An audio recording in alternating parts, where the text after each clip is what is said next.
Hello, everybody. Welcome back to the Ivy Manor Music Show. This is your host, Mr. Brian Goff, bar manager here at Henry Hotels in beautiful Bar Harbor, Maine. I also handle all the live entertainment at our incredible outdoor venue, the Ivy Manor Inn, located at 194 Main Street, downtown Bar Harbor. I couldn't be more excited to have this next musical guest join the Ivy Manor Music Show. He's somebody that I've known on a personal level for about 30 years. To the best of my knowledge, he's been connected to good old Bar Harbor, Maine for the last 25 years. And we'll get into those stories in just a few minutes. He's been still living here in New England. He's down the Boston area, and I can't wait to hear that story as well. Not an understatement to say this man is a legend of Bar Harbor, Maine. With all those things being said, Adam White joins the Ivy Manor Music Show. Adam, how are you? I'm great, Brian. Nice to see you. How are you? Always great to see you. 30 years. Sometimes it doesn't seem that long. Sometimes it does. I had to do the math the other day as I was putting my questionnaire together. And wow, 30 years just like that, huh, Adam? It's been a while. Yeah. Absolutely. Before we get into anything musically, Adam, I always like to ask our musical guests a little bit about their backstory. Sure. Would you be so kind to tell our listeners a little bit about yourself, where you grew up, where you're from, and all that good stuff? I was born in Tennessee, down in Chattanooga, and grew up there and in Knoxville, and then I moved to Maine right before high school started. My mom is a professor at the University of Maine, so when we were young, my parents split up. My mother went back to school, became a professor, and we moved up there, which was turned out to be wonderful, but it was a bit of a culture shock. So I lived in Bangor during high school and went to undergrad at University of Maine, which is sort of what started to connect me to eventually MDI in Bar Harbor. Very, very cool. Do you have any remembrance of good old Tennessee? Those two Oh, sure. cities you actually lived in are two cities that I haven't been to yet. Certainly on my list of places to visit. I have been to Nashville. I have been to Memphis. I have been to Murfreesboro. I Okay. certainly have Chattanooga and Knoxville written down on my list. What do you remember about those two great cities? They were nice. They were nice places to grow up. They've obviously gotten much bigger in the years since I've been. I would say uh, I've spent more time as an adult in Nashville and Memphis, even relatively recently. Those are both obviously great towns and music towns, as we know. More so than Knoxville and Chattanooga are not as um, obviously music focused or forward as the other two, but they're cool. They're interesting places. Absolutely. I hear it's just beautiful out there in the Yeah, mountains, and yeah, yeah, I very can't pretty. wait to check it out myself. That's for sure. Um, so you grew up in Maine slash Tennessee. Um, as a young adult, you moved down to the greater Boston area. My notes say you've been living down there for at least 20 years. Is that correct, Adam? That's pretty correct. Yeah. And, What part of Boston are you living in, and what went into the decisions to move to the greater city of Boston, Massachusetts? I live in Arlington now, which is just on the other side of Cambridge. But you know that. And we moved. Well, it was largely because my girlfriend, now my wife, uh, wanted to. She had lived in Bar Harbor for longer than me, but she went to COA and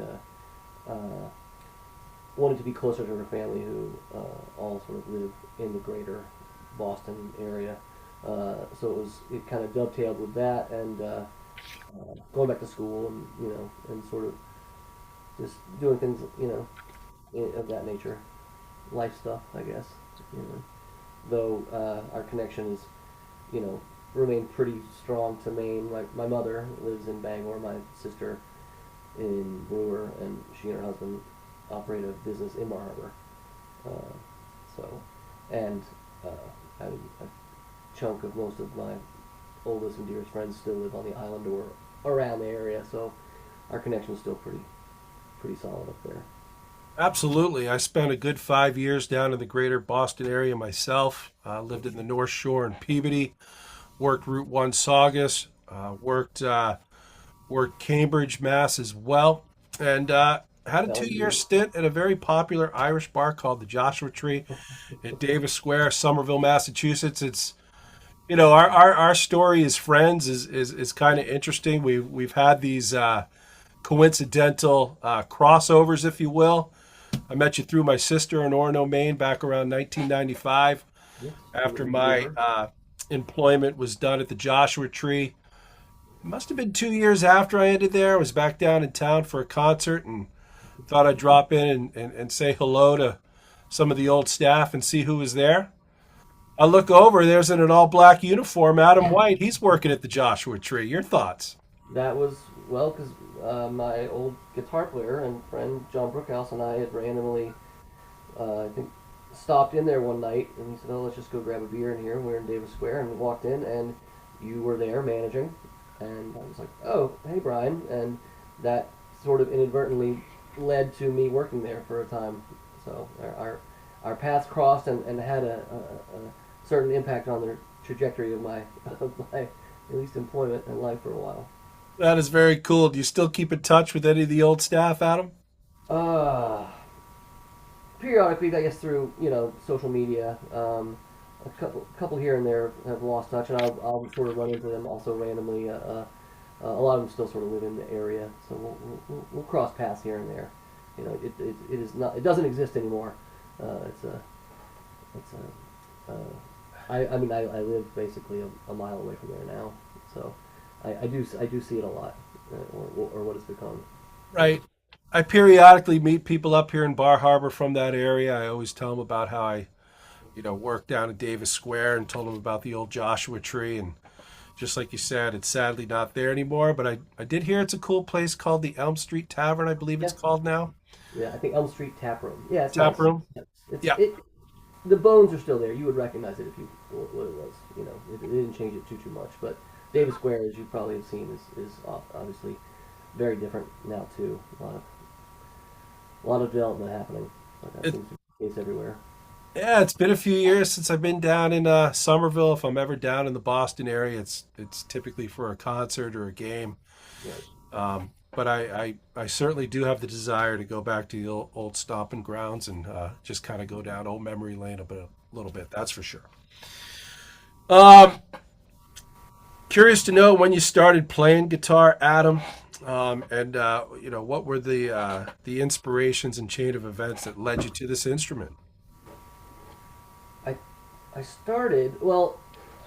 We were young. My sister and I both were, and my mother had we moved to Knoxville, I think, at this point, and she was in graduate school and wanted us to, play instruments, learn them. I wanted to play guitar. She, I think, wisely insisted that I start with piano just as a basis for sort of learning theory stuff, and so I did that for a few years, but always wanted to kind of, you know, play acoustic guitar, um, and that probably started in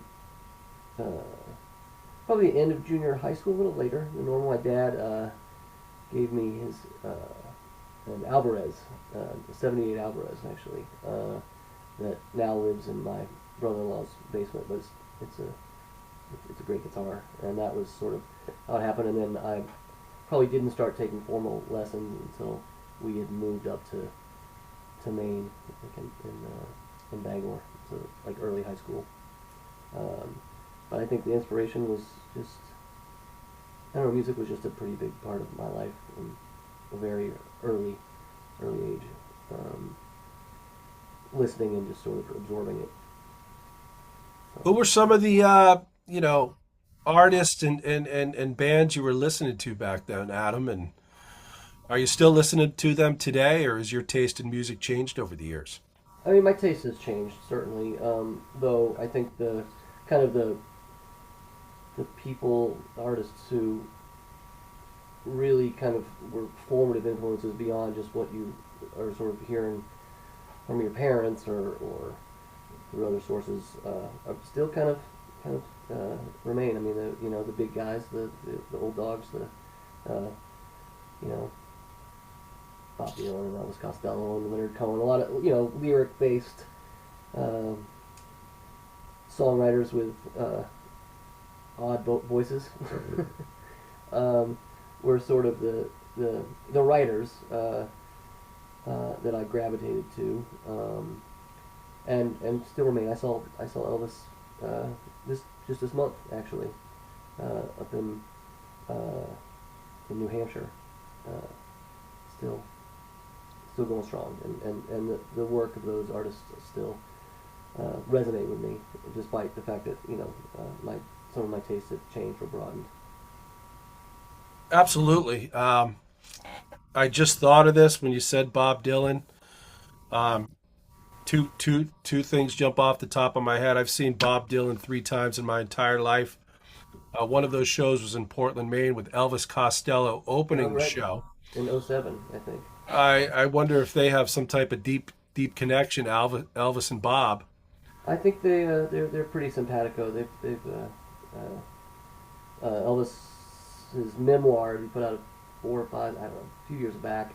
Uh, Talks about meeting him very early on, and his Elvis's reputation is sort of the up and coming of his particular uh, peer group, and said that Bob and he eyed each other warily like prize fighters. I think was his description, but then sort of became very close. I think as artists of a certain stature with a lot of respect. Very cool. One of the other Bob Dylan shows I saw was in Guilford, New Hampshire. I grabbed my seat, hunkered down for the show. I look over to the right. Here comes Adam White, checking out the show himself. I ran up to you. I told you I had an empty seat near me. You and I enjoyed the Bob Dylan show together. That was '03. That was a great show. That was I've been to a lot of his, but I feel fortunate that the memories of the dates and whatnot are still pretty strong. But I remember that night in Guilford, we had a lot of fun. That was another nice random occurrence of our paths crossing. Yes, it was. I'm sure you saw Bob Dylan's coming to Bangor, Maine with Willie Nelson this year. I will be there. Very cool.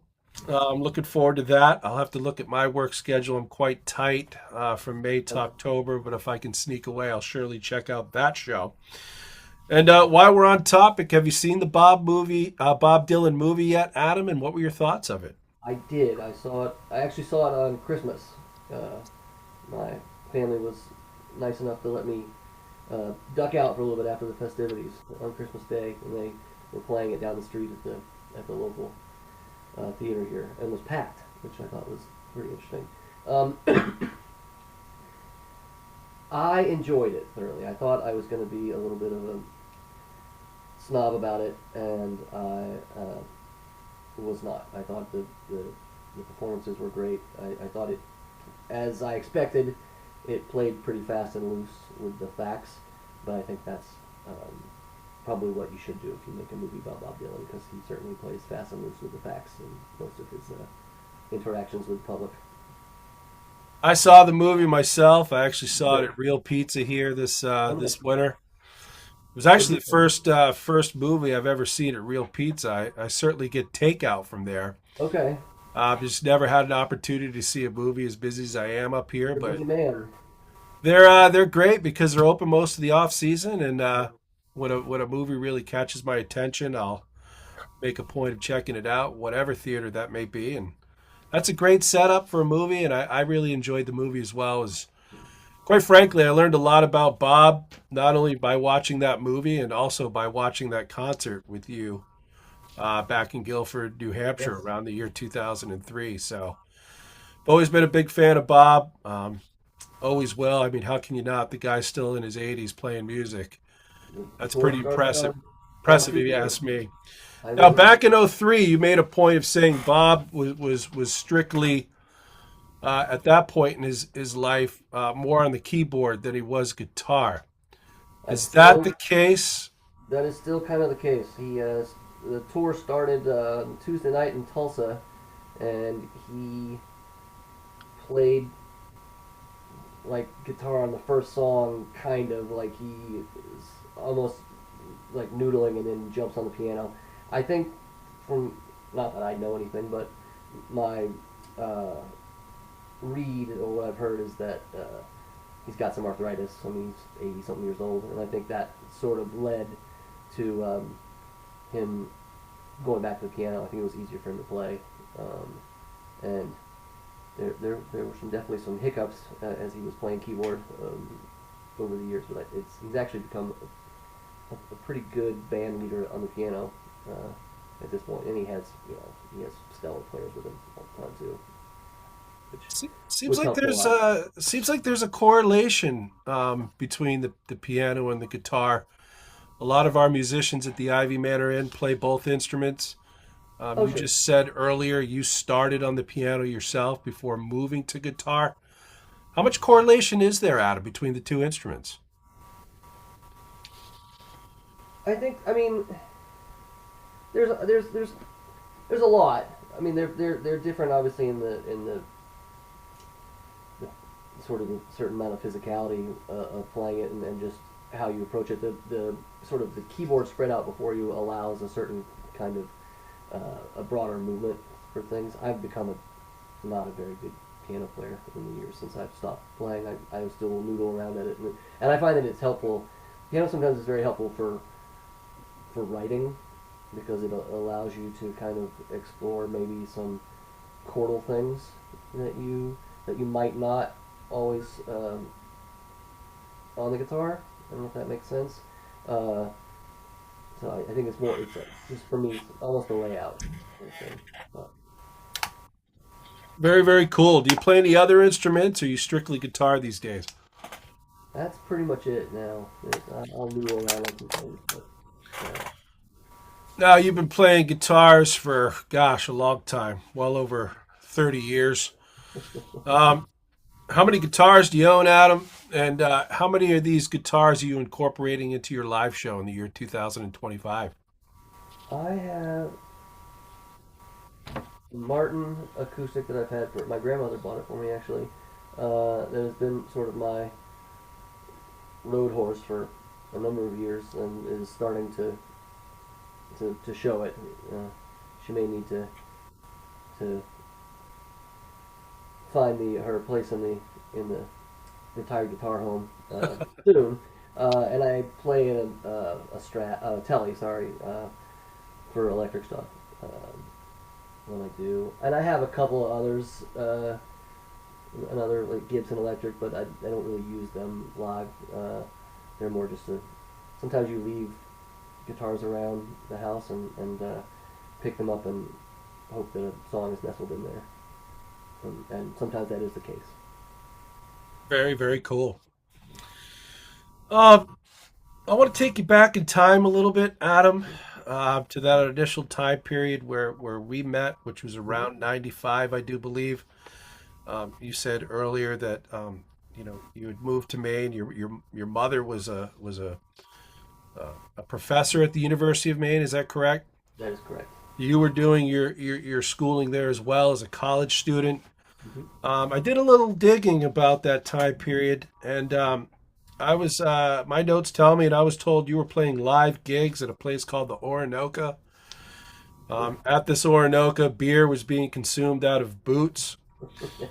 Uh, can you elaborate on that a little bit and tell us about that venue, the Orinoco? Orinoco was amazing. That was. I don't think I realized how fortunate we were to have. It was a very very strange place. This lovely, I think, kind of family owned it, and they had bands. They'd been. I think they'd gone. I heard. I would talk to people, professors who were talking about being there in the 50s and 60s. Um, and they had bands back then, and people got married there, and it was just this really funny, cool place where like as you said, they served beer in glass boots, and you would order a burger, and it would 90 minutes later it would come out because everything took an extraordinarily long time, and then the steaks were like Flintstones size steak. They would bring these just and we I walked back in the kitchen one time and there was a very odd bandsaw, and I was like, I'm not going to ask how the sausage is made here because it's but anyway, we and my the band I played in college, we played there a lot. That was sort of became our unofficial home for a time, but it was that was great. Orno was nice at that time. I don't know how it is now with music. I assume it's still got something, but there were quite a few places to play for not a not very huge town. You know, there were places for us to play when we were in bands. I did a lot of solo stuff at places around campus, on campus. There was a festival that we played every year for thousands of people. So it was kind of it was a good testing ground to sort of like or an incubator to be able to play and have this sort of scenes community of people who were both playing music and interested in going to see music because you need both, you know. Absolutely. I was actually in Orono, Maine last year, about a year ago. It was the first time I was there Oh, in a nice, long, long time. We certainly went to the original Pat's Pizza. nice. I remember you lived right around that area, if I remember correctly. It was down on Water Street, right down past Pizza. Yep, your sister was my neighbor, 2 Yeah, houses. right down the street is was the infamous Peach House, I believe it was Yes. called. I went down old memory lane and Well, bounced man, around the neighborhood a little bit, and it brought back all these incredible memories. I'm Um, sure. I'm sure. I think the Peach House made its way into one of my jam band songs, actually, back in the day. But, other bullet points I have written down during this time period, Adam, was this band that you mentioned earlier. Correct me if I'm wrong. The name of this band was called Chia Band. it was that was the name. Yes, absolutely.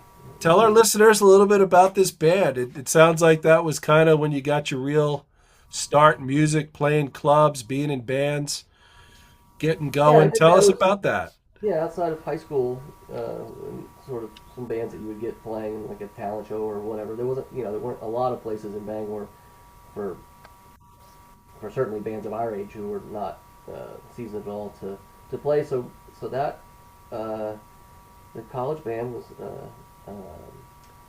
I had been playing solo gigs for probably yeah, I mean since the basically the night I got there for orientation, or I think I even played there in high school a little bit, and I just they kind of asked me. They were friends of mine, John Brookhouse, who I went on to do some band stuff down here, and he is has been playing music and doing pretty well for a long time now. And it was him and a friend of mine from high school who had transferred back to UMaine named Aram Kavari, who he actually uh, plays in a band with another former bandmate of mine in Maine. They do some stuff up at Sugarloaf a lot. And a couple other characters. They were just kind of playing in their, it's kind of how it was in college. They played in their kitchen, for practicing. We didn't have rehearsal spaces, really. And they asked me to come over, and I think they had songs, but no words, And they're like, well, let's see if this guy can do something here. And it became this fun little scene for a few years in school. And it was a great way to learn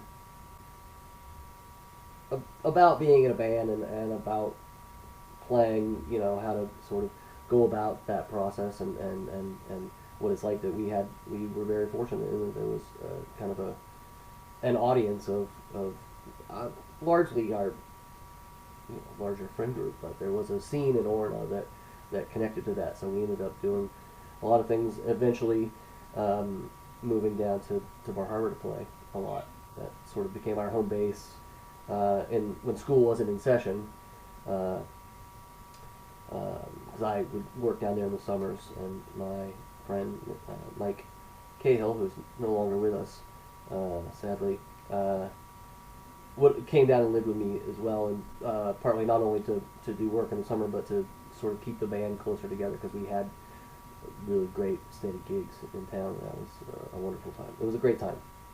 So Chia Band continued on after the Orono main chapter. Is that what you're saying? A little bit, not too much longer. The realities of people moving away and starting some things, but we tried. For as much as most college bands kind of do. I think that's generally the fate of those entities, right? Absolutely. We were Sounds like excited. you're And still in Sorry. yeah. Sorry, I was going to say we periodically would play. Uh, a friend of mine got married and asked if we would play together. So those of us who were, still around did that, and I think we ended up playing a show in Bar Harbor, and many years after the fact, it was a lot of fun, and it was pleasant to kind of revisit that material. The songs were very long. It was a fun They were, band, that's for darn sure. I saw you guys play a couple of times back in the day. no, sure. People were dancing, people were singing, people were having a good time, had a good vibe to it. It was It a lot was of it fun. was a good time for sure. Sounds like you're still in contact with former bandmate Mr. Brickhouse, who seems to be living down in your neck of the woods. He Are lives you in still in? Salem. Sorry, He lives in Salem now. He is he's now in in Salem. Salem. Okay, wow, that's a great town itself. And he plays in a band called Worshipper now, who have put out I think 3 records. They do. It's a little bit afield of our stylings have very much diverged. But he sings in the band now and plays guitar, obviously, and they're a metal band. Interesting. Yep. I wrote that down. I'm Yep. sure with the day and age we live in, I could find a video or two on YouTube. That's You for sure. definitely could. Yep. There's several out there. I actually they had put a new record out last summer, and I went to the release show at the Middle East in Cambridge, which I'm sure you Oh yeah. know. Excuse me. So that was the last time I saw John. It's been a few months, but we were still in touch, uh, and periodically with some of the other ones who are still with us. You know, our paths will cross. Sounds like you guys formed a bond all those years ago, and it's Yeah, still to some degree going strong today it was fun. as well. That's great. The last thing I have written down from this Orono Maine time period, and you kind of alluded to it in one of your answers earlier, and that was the experience of playing to thousands of people. I assume you're referencing the legendary Bumstock Yes, yes. era of Orono. I actually Google searched it the other day to see if I could get any more tidbits on that. I was sad to see that it no longer goes on. It actually started in the early 70s. According to Google, it started in 1973 and went to about 2007. How many times did you play Bumstock as part of Chia Band or the solo act, Adam? I I vividly remember seeing you there, and I believe it was 93 or 94. I was there as a student before we actually met. ah, And then 2 years later, I was just out of school. Kid sister Robin was living in town. I decided to go up and visit for a little bit. That's where we met. Tell me yeah. about Bumstock. Tell me about your experiences there. What do you remember about it, and all that good stuff. I played Bumstock solo every year I was in Orono, starting from my freshman year, and I was there for 5 years, and then I think the Chia Band was played the 2 years, '96 and '97, if I'm remembering, and I don't know. It was cool. There was they had this student organization. They were called the Off-Campus Board, and for whatever reason, they were sort of mostly involved in student life for people who were renting, and for whatever reason, they ended up also in charge of this festival, and it was this motley crew of various undergrad and grad students, and I think people who had just been part of the university community for a long time, maybe were employed there at some point.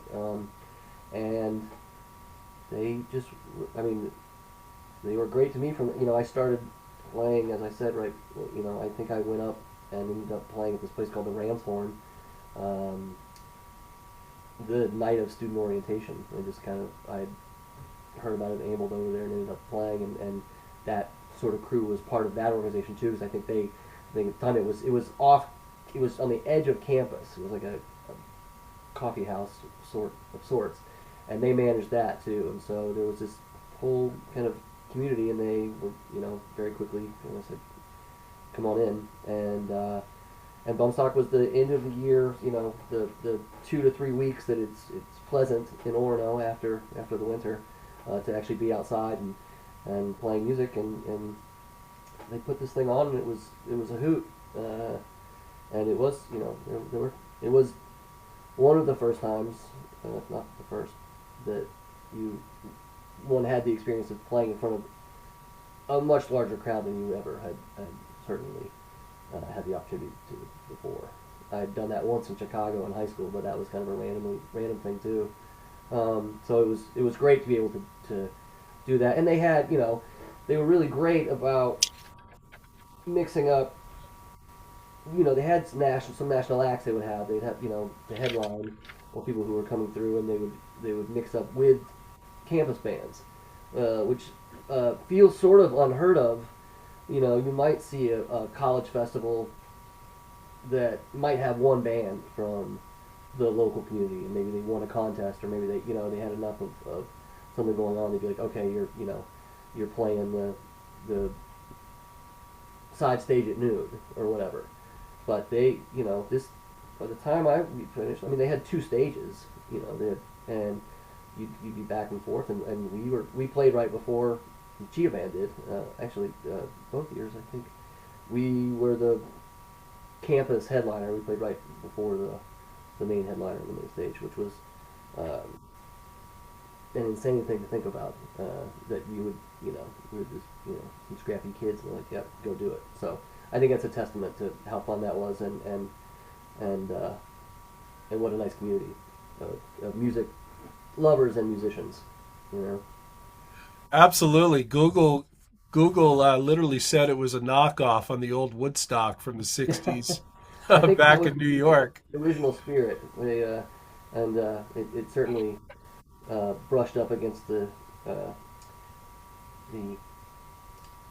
uh, strictures of campus. Sometimes there was always something pretty rowdy happening.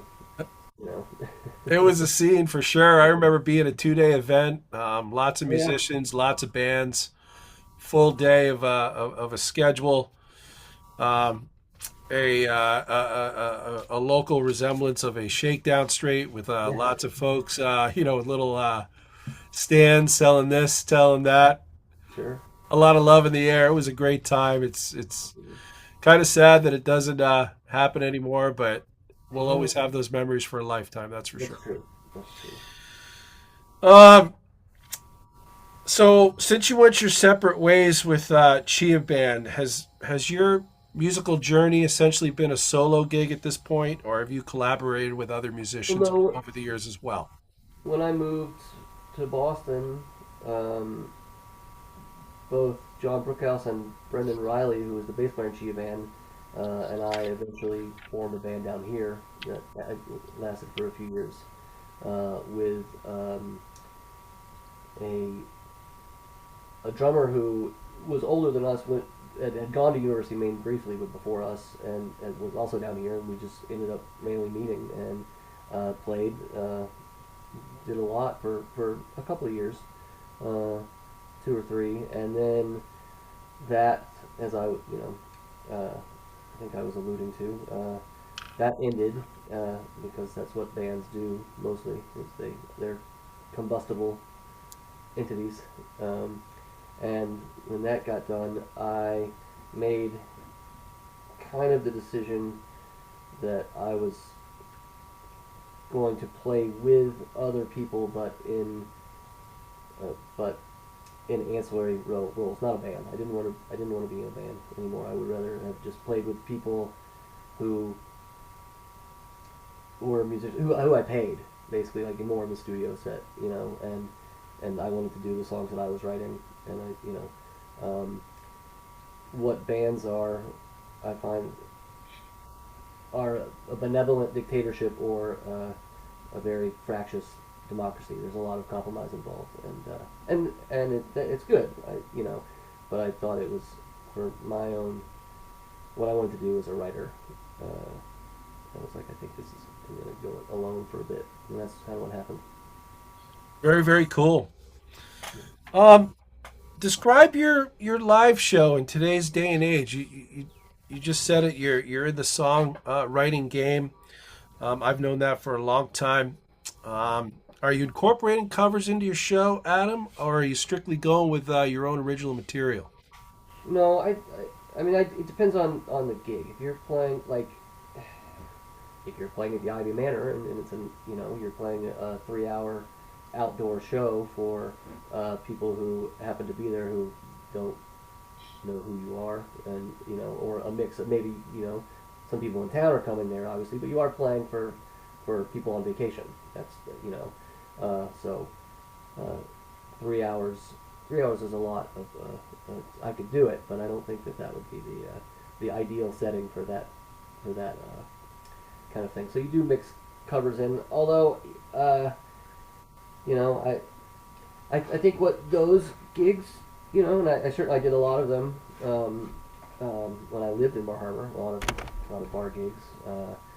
Played, I had a standing gig on Main Street for several years every Friday, and those gigs teach you not only how to be a performer, but kind of what works and what doesn't, and you sort of tailor those things. So I do play covers, although I've never been super adept at maybe having an arsenal of covers that are overly familiar. I play the songwriters who I like and I know, and and sometimes throw uh, something more obscure in from another songwriter if it works, But I think like you tailor it to the show, like a 3 hour outdoor nice show where people are having a good time, enjoying drinks and food and whatnot. You are not going to play 2 hours of super slow, sad stuff, whereas you might do that late night, a late night bar gig. You can, you just have to figure out what works for the setting, you know. Makes me think you don't go in with a predetermined set list, if you will. You kind of read the crowd, feel the room, Yeah, take it from there. Is that your process, Adam? yeah. We wrote set lists in a band because you generally it makes things a little easier. But I've never written one for a show on my own. You just kind of sort of take a look out and say, well, I'm going to play these, and I'm going to play mine. Hopefully they like them, and hopefully they'll. I tend to try to play covers that have. I mean, they're generally wordy, they're because they're drawn from the writers I like, who tend to be wordier type people. Um, but yeah, you can sort of, and sometimes you're very pleasantly surprised by what works, and sometimes when it doesn't, you're like, well, that's it's good to know for future reference, you know. But there's a few perennials that you can always sort of pull out where people are like, I love that song, you know. Um, I hope Very, that. very cool. Okay. I'm interested to know your songwriting process. I've asked this question a few times to some of the other musicians we had come on the show. Some seem to have said that the notes come first, the chords, the music, if you will, come first. Others have said the lyrics come first. Others have said they could just think of a note or a melody or a harmony, just anywhere they are and they immediately have to write it down, or they're going to forget about what they just thought of? Do any of these things ring a bell with you, or is your process completely different, Adam? Sure. I, I would say that the mostly what happens is that I will get a flash of a lyric or something, a line or two, and then I will, if I'm away from an instrument, I will find it. Every once in a while, I'll hum something into my phone. I don't find that that has worked for me over the years for it turning into anything. Um, I typically come back and sort of construct the song and the parts out of those initial lines, and then very laboriously and tortuously uh, work backwards towards making the lyrics good, because that's kind of what I do, and I'm fussy about it. But I don't actually write anything down other than I will keep unfinished lyric stuff like in a Google Doc somewhere, and maybe go back. But I just sort of sit down and play it and play it and play it and play it and play it, forever, and sort of try to hammer the words out. Very, very cool. Um, I want to go back to your heyday here in Bar Harbor. Um, Sure. a lot of these people that you were friends with and affiliated with and worked with back then are still here. Sure. When I run into them, somehow you always seem to come up in Mhm. conversation. When is he coming back? When's he playing the Ivy? Please let me know. Things of that nature. Right. But back in this heyday, I remember you being a very active musician in the club scene back then. I remember seeing you perform live music at the Lompoc. Oh, Um, yeah. I do believe I saw you perform music at the old Rupanoonies. Wow. I saw you play music at the Thirsty Whale, which is still going strong as well. Yeah. Um, Tell us about some of these venues you used to play back in the day, Adam, and is there any that I'm leaving out that really stick out to you? Sure. I think the Lompoc was the first place I played in Bar Harbor. Wasn't old enough to even be in there, so I had to like sort of. Uh, I could go in there when it was time to play, and then but Patty Savoy, who co-owns Bruce and Gussie right down the street from you, at the time she eventually owned it with our friend Kristen, um, and but at the time she I think was the manager, and I think I just walked in and said, "Can I play?" And she's like, "Absolutely, sure, let's do it." Which I hadn't. I don't think I had nothing to submit. So it was very amazing that she did that.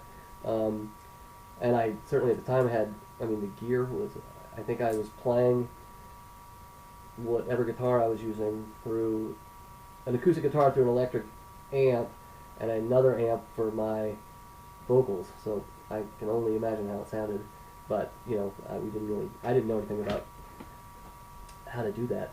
I had played in high school when you might go play places where, you know, they plugged you in and turned you on and made sure it sounded good. It was like playing in spaces without like sound people.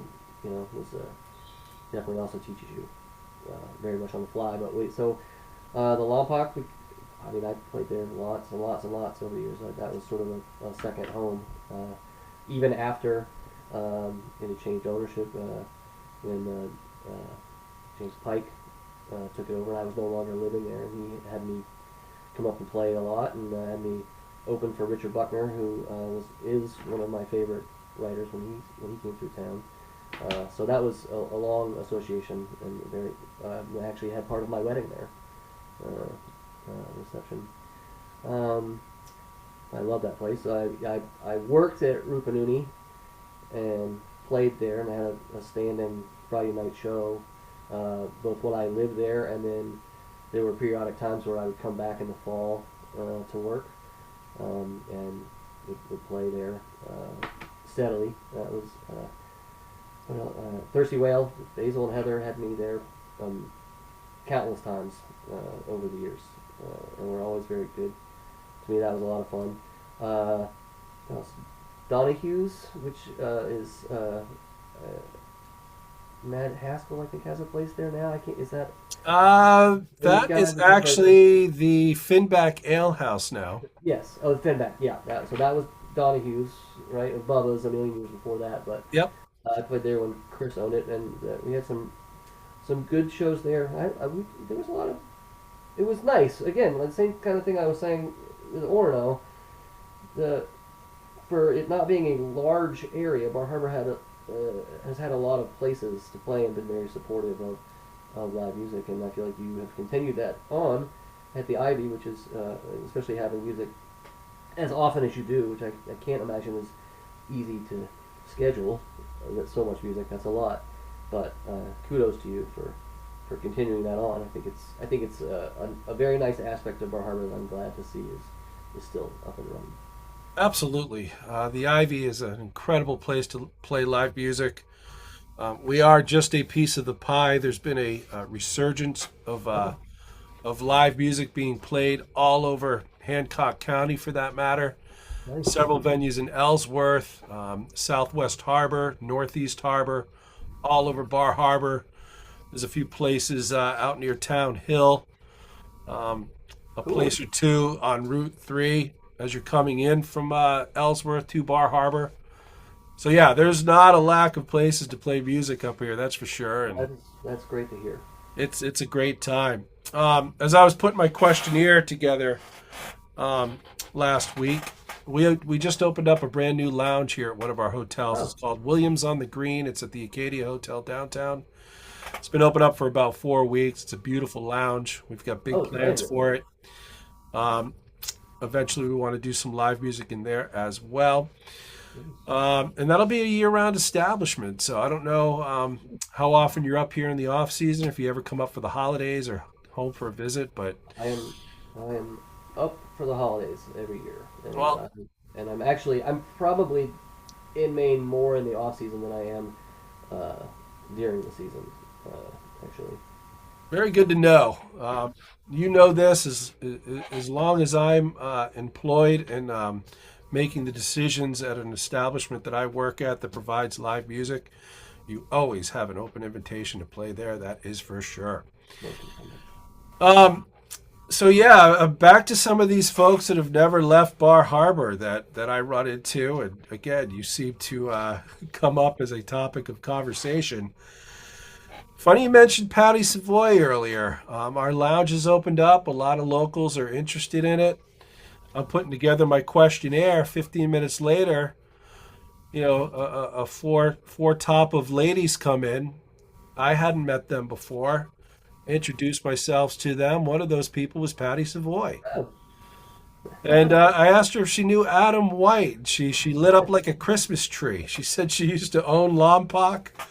Talked about some of the gigs you played back then, and yeah, had a lot of positive things to say about you. So I thought that was very coincidental, but it seemed kind of funny that here I am putting together a questionnaire, and one of my questions was pertaining to the venue of the Lompoc. Here comes the old owner you worked under. there you go. She's wonderful. She was very supportive. Um, Very good friend. Her business partner at Spruce and Gussie, Michelle Souza. She used Michelle, to be the booking manager at Rube. You must have worked with her back in the day I too, huh, worked Adam? I worked with Michelle for a long time. Michelle was always a very big supporter. She's always been very enthusiastic whenever I roll through town. There, again, she's a great person, and she bartended for years at Roops and the Whale, and I think has probably seen me play more than most. That's for sure. Your old buddy Jason Clark, I do see him on occasion. His mother lives right down the road from the Ivy Manor Inn. Yes, she was at the show I played last time there. She's Yeah, I know that's one of Pat's hangs. I see Jay a lot, and I was just texting with him right before I came to on to do this podcast. That is so cool. So yeah, there's a lot of people still in and around the area. Of course, my younger sister Robin, she was the one that gave me that tidbit about the Orinoco Ah, and told me to ask you about the beer and boots back then. So yeah, there's still a lot of folks around these parts that you were tell her I said affiliated hello. with from back in the day, and yeah, you come home, it's good to see those old faces. I'm sure. Oh, it's great. Yeah, that's one of the funny things that about Bar Harbor is that not just the people you see who live there, but randomly I'm rarely there where I don't run into somebody who used to live there or has some connection who happens to be there exactly the same time. You know, not just in the high season, but it's kind of funny how that happens. You know, when I played at the Ivy Manor last time, a friend of mine from high school who lives in L.A. Was at the show. He was like, "Oh, I was in town this weekend. Heard you were playing." You know, so it's that's a nice thing about that area as well. That you can always count on nice, familiar, and unexpected faces to pop up. Absolutely. And in terms of that show, that was actually one of my next questions. That show you came back to play the Ivy Manor in, it literally had a homecoming type feel to it. I noticed a lot of friends from over the years showed up. I noticed family members themselves showed up as well. Uh, Pat and a couple of her friends Yeah, came up Derby to check out your show. You had a big that crowd was there awesome. that day, and it seemed like a lot of those folks knew you. Tell us about that gig and what you remember about playing the Ivy Manor Inn. That was cool. You have been very persistent and very enthusiastic, and I appreciate that because I definitely sometimes need a little cajoling. And it worked out actually perfectly that weekend to play. Well, we had tried a couple of times, and then we had some weather difficulties, which I assume can happen. But I had run into a friend of mine, Ryan Eldridge from the Maine Cabin Masters, uh, and he and I went to college together. I hadn't seen him in a while, and he has a place in Manchester, a venue restaurant, and he was like, "I'd love you to play if you want to come up and do it," and it dovetailed perfectly that I played there on Friday and then came up to the Ivy on Saturday, so it became a very uh, great little way to come back to Maine and play some music and make a whole weekend of it. And you had been nice enough to have me there, and it was nice. I don't think I had played outside in a while, and I can't even think of the last time that I had like an outside solo gig. It's been a while, and we were very blessed with a beautiful day, and it sounded really good. It was nice. I just used my usual PA, but you know you get nervous when you're outside because the elements are not as controlled, and there's traffic and people walking by, but it really it was nice. It's a great little setup. It's pretty, and we were we were definitely very fortunate that there was such a good turnout of both familiar faces and people who there was a I remember there was a lovely couple from away who were really digging it and stayed around for most of the afternoon and were very generous with their tips and whatnot, which was nice. That's a little ancillary benefit. Uh, but yeah, it was great. I highly recommend if you get the chance to play at the Ivy Manor. Definitely um, take Brian up on it because it's it's it's a special little place. Thank you for saying that. One of the cool things about that venue is, as you know, Bar Harbor is a very high traffic area with people from away. You literally have people coming to Bar Harbor from all over the world. Yeah, They show up at your show at the Ivy Manor Inn. You impress them like you did that couple. I don't know where they were from.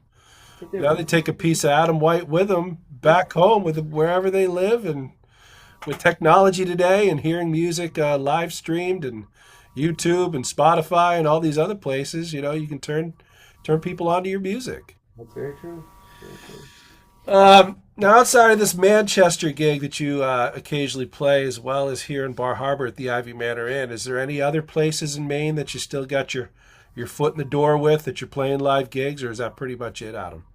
Yeah, I haven't done much in Maine in a while, other than and I other than Bar Harbor and I did some follow up stuff with at Ryan's place, and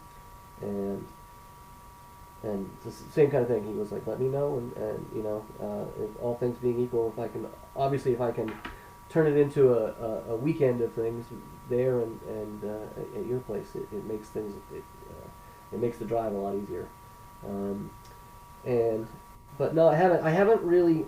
I I have a record in the can that is finished and ready to go, and have been sitting on, and when that is ready to be sort of released into the world, which is hopefully pretty soon, I will be doing some more shows to hopefully promote that. And I've sort of put the shows on the back burner a little bit until that's ready, because that's taken most of my focus. That and the one that I'm finishing up now, getting ready to work on the second one. So Very, very good. fire. So it sounds like you're a pretty busy guy right now with this record and life and being in your family and everything. Once this record's done, will you get back into the gig game down in there in the greater Boston area? Is that the plan, Adam? Yeah, I hope so. Yeah, it's Boston is like a lot of places is changing. There's lots of places to play, and I've played them over the years. So hopefully that will be a going concern again. I wanted to have this sort of done out and in the world to sort of be the reason I was out there playing again. Absolutely. Well, I'll surely be excited to hear some of these new songs when you come back and play the Ivy Manor Inn this year. Of course. You always put on a great show, whether it's 1995 or the year 2025. I've always enjoyed watching you sing and play guitar. You're a very passionate individual about what you do. These songs have meaning. You can feel the feelings behind the song when we watch you perform these songs. And as I said earlier, as long as I'm around and managing live music, you'll always have a gig there. That's for sure. I appreciate that, man. Thank you. Adam, I learned a lot about you today. This has been a lot of fun. I know a lot of local people are going to be really excited to see this show that I did with you. I started to tell people about it, and they Oh, cool. all again lit up and want to know when it was going to be released. So certainly be out in the next couple of weeks for sure. Okay. And I'll let you know about the feedback that I got, but I'm pretty sure it's going to be positive. That's for sure. I hope so. I hope so. Now, to those folks who have never seen you play guitar or sing before, would you be so kind to give us a sample of what you do, Adam, and give us a little preview of what folks can expect to see at your gig at the upcoming season here at the Ivy Manor Inn? Absolutely. I will do one. This is one that is not on the new record, but it's going to be on the one after that. So.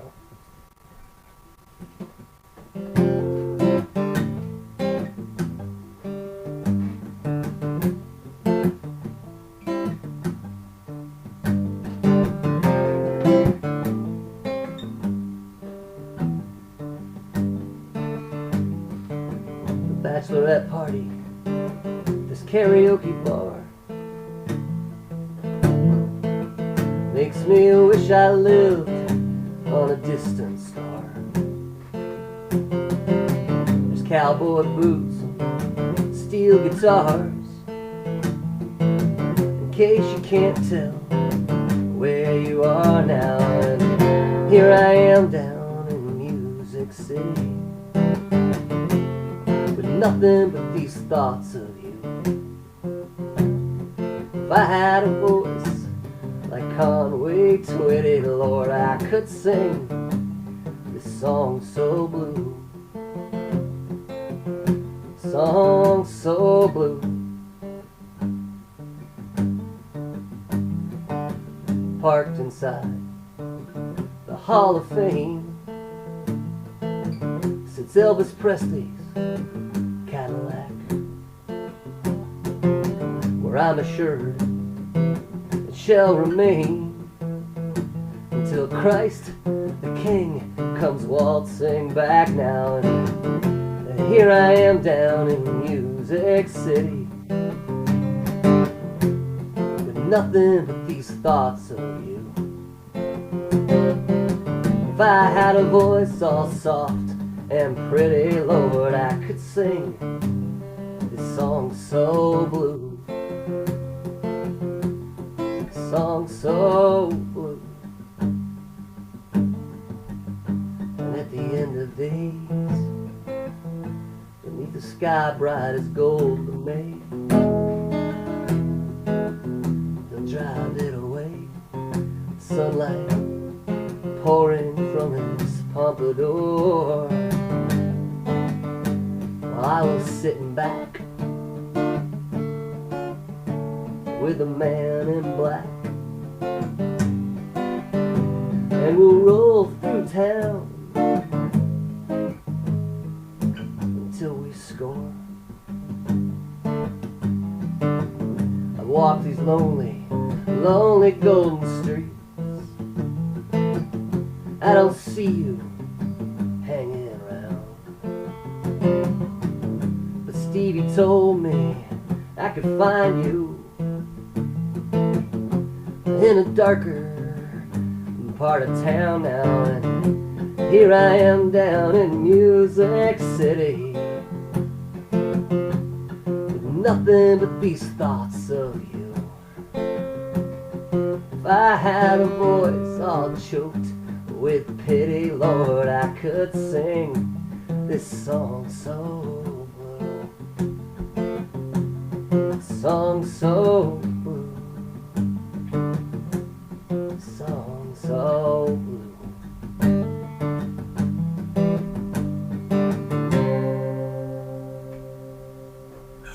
Very cool, Adam. Thank you so much. So that's a new song yet to have been released yet. Is that what you said? That's an unreleased one. That's yeah, kind of new.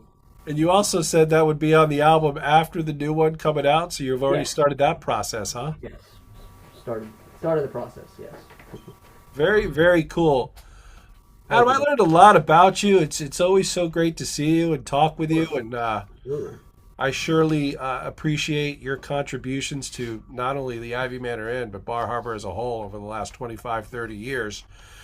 Can't wait to have you back this year, folks. We are working on a date as we speak. We do not have that finalized as of yet. I do believe we have honed in on the month and potentially the week. We're discussing that now. Yes. Once we do get that date locked in, we'll certainly release that on our social media. I'll be sure to let all of your local friends and fan base know that date, because I know they're going to want to see you play there as well. Okay. Adam, thank you again. I appreciate you. I wish you nothing but the best of luck down there in the Boston area. Can't wait to see you this summer. You as well, Brian. Thank you so much. Folks, this is Brian Goff, bar manager, Henry Hotels. This is Ivy Star, Adam White. He'll be with us sometime in the month of August, and we'll be sure to let you know. Adam, thanks for coming in. Folks, thanks for joining us. We do appreciate it. We'll see you next week. Bye-bye. Bye-bye. Thank you. Thank you.